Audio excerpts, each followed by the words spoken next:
NEET UG की तैयारी के आखिरी 60 दिन। टेंशन तो होती ही है ना? लेकिन घबराने की बिल्कुल जरूरत नहीं है।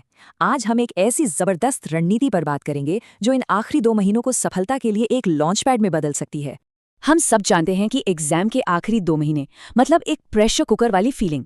हर तरफ से दबाव होता है। लेकिन सोचिए, अगर एक बिल्कुल क्लियर कट रोड मैप मिल जाए जो न सिर्फ रास्ता दिखाए बल्कि कॉन्फिडेंस भी दे, तो चलिए इसी रोड मैप को समझते हैं।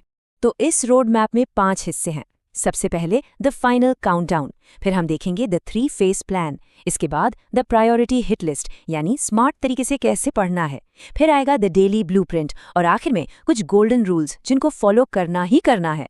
तो चलिए सीधे स्ट्रैटेजी के कोर में चलते हैं, हमारे 60 दिनों का द 3 फेज मास्टरी प्लान। देखते हैं ये क्या है। तो प्लान सिंपल है। इन 60 दिनों को हम तोड़ रहे हैं 3 20-20 दिन के फेजेस में। पहला फेज है कंसोलिडेशन, फिर आएगा इंटेंसिव प्रैक्टिस और आखिर में फाइनल पॉलिश। हर फेज का एक क्लियर गोल है ताकि एग्जाम के दिन परफॉर्मेंस टॉप नॉच हो। ओके, फेज 1 कंसोलिडेशन, पहले 20 दिन। यहाँ गोल है पूरे सिलेबस पर अपनी पकड़ मजबूत करना। बायोलॉजी में NCERT line by line, chemistry में रिएक्शंस फॉर्मूला, फिजिक्स में फॉर्मूला रिवाइज करना। लेकिन असली गेम चेंजर है टेस्टिंग। हफ्ते में कम से कम 2 से 3 फुल मॉक टेस्ट्स और उनका डिटेल्ड एनालिसिस। यही टाइम है वीक स्पॉट्स को ढूंढकर ठीक करने का। और अब आते हैं फेज 2 पर, इंटेंसिव प्रैक्टिस। यहाँ से इंटेंसिटी बढ़ने वाली है। अब मॉक टेस्ट होंगे ऑल्टरनेट डेज पर और हर मॉक टेस्ट को बिल्कुल असली एग्जाम की तरह ट्रीट करना है। टेस्ट देकर भूल नहीं जाना, असली काम तो उसके बाद शुरू होता है। कम से कम 4-5 घंटे का एनालिसिस, कहाँ गलती हुई, क्यों हुई और बार बार तो नहीं हो रही। तो आप देख सकते हैं फेज 1 से फेज 2 में आते ही मॉक टेस्ट की फ्रीक्वेंसी बढ़ जाती है। हफ्ते में 2-3 से सीधे ऑल्टरनेट डे पर। ये सिर्फ प्रैक्टिस के लिए नहीं है, ये स्टैमिना बिल्ड करने के लिए है, स्पीड बढ़ाने के लिए है और प्रेशर हैंडल करना सीखने के लिए है। आखिरी 20 दिन फेज 3 फाइनल पॉलिश। देखिए, अब कुछ भी नया शुरू करने का टाइम नहीं है, बिल्कुल नहीं। अब फोकस करना है सिर्फ शॉर्ट नोट्स और एनसीईआरटी पर। जो गलतियां पहले की थीं उन्हें आखिरी बार सॉल्व करके देखना है। और हाँ, आखिरी 5 दिन में कोई मॉक टेस्ट नहीं, बस कॉन्फिडेंस बिल्ड करना है और माइंड को शांत रखना है। चलिए अब हार्ड वर्क से स्मार्ट वर्क की तरफ बढ़ते हैं।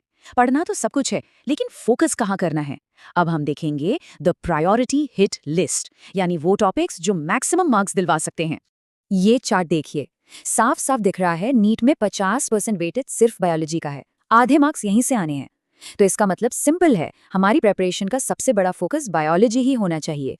अब बायोलॉजी में भी कुछ चैप्टर्स सुपर इंपॉर्टेंट है, जैसे human physiology, genetics and evolution, ecology और बायोटेक्नोलॉजी। इन चैप्टर्स पर कमांड होनी ही चाहिए। और एक बात हमेशा याद रखें, बायोलॉजी के लिए 90% से ज्यादा क्वेश्चंस सीधे एनसीईआरटी से आते हैं, तो उसे तो घोल के पी जाना है। केमिस्ट्री की बात करें तो ऑर्गेनिक में एल्डिहाइड्स, कीटोन्स, कार्बोक्सिलिक एसिड्स वाला चैप्टर बहुत इंपॉर्टेंट है। इनऑर्गेनिक में कोऑर्डिनेशन कंपाउंड्स और केमिकल बॉन्डिंग से क्वेश्चंस आते ही आते हैं। और फिजिकल केमिस्ट्री में इक्विलिब्रियम और केमिकल काइनेटिक्स जैसे टॉपिक्स पर फोकस करना है। ये हाई स्कोरिंग एरियाज हैं। Okay, physics. जानता हूं कई लोगों के लिए ये थोड़ा ट्रिकी होता है, लेकिन इसमें भी स्मार्ट वर्क करना है। मैकेनिक्स अकेले 20 से 25% वेटेज रखता है, इसे इग्नोर नहीं कर सकते हैं। फिर इलेक्ट्रोडायनामिक्स, मॉडर्न फिजिक्स, ऑप्टिक्स, ये भी इंपॉर्टेंट है। और एक सीक्रेट टिप, सेमीकंडक्टर्स। ये चैप्टर आसान भी है और स्कोरिंग भी, इससे मार्क्स पक्के हैं, तो इसे बिल्कुल मत छोड़ना। तो अब हमें पता है क्या पढ़ना है, अब सवाल है कैसे पढ़ना है। चलिए अब देखते हैं द डेली ब्लूप्रिंट, एक प्रैक्टिकल शेड्यूल जो हर दिन प्रोग्रेस लाएगा। ये एक सैम्पल डेली रूटीन है। देखिए, बायोलॉजी को थोड़ा ज्यादा टाइम, फिर केमिस्ट्री और फिजिक्स। पर इस शेड्यूल में सबसे क्रूशल चीज क्या है? वो है मॉक एनालिसिस और एरर नोटबुक रिव्यू के लिए डेडिकेटेड टाइम। गलतियों से सीखना ही आगे बढ़ने का तरीका है। एक स्ट्रक्चर्ड दिन आपको हमेशा फोकस्ड रखेगा।